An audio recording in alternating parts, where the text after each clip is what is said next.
Why doesn't Canada want to join the United States? I'm going to give you 4 reasons today, but first a little bit of background. In case you hadn't heard, Trump has threatened Canada with a 25% tariff on all the goods that go from Canada into the United States. He's also very generously offered to let Canada join the United States.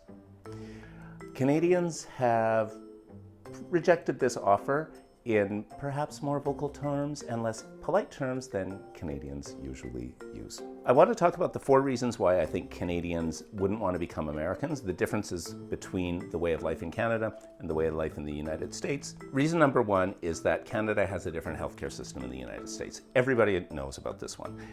In Canada, there is free medical care. So you go to the doctor and you don't pay a fee, and there's no delay or denial of care in the name of insurance profits.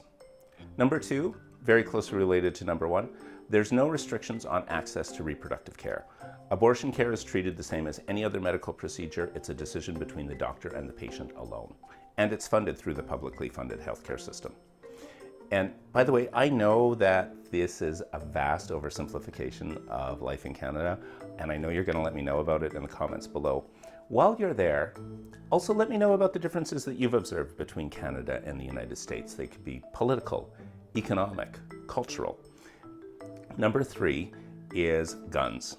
There's no right to bear arms in Canada. That means governments can act to restrict access to different kinds of weapons. Number 4 is money. Canadians have restrictions on the amount of donations that people can make to political parties, and they also have restrictions, real restrictions, on spending in elections. So that means that the corruption of money is not as powerful in Canada as it is in the United States. So I think these 4 differences are irreconcilable between Americans and Canadians.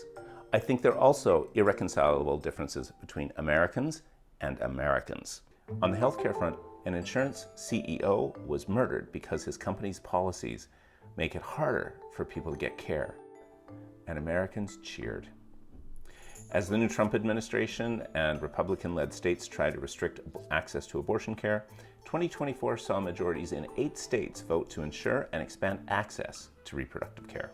Despite the recent modest success of the bipartisan Safer Communities Act in reducing mass shootings to 500 in 2024, Project 2025 has plans to reverse it.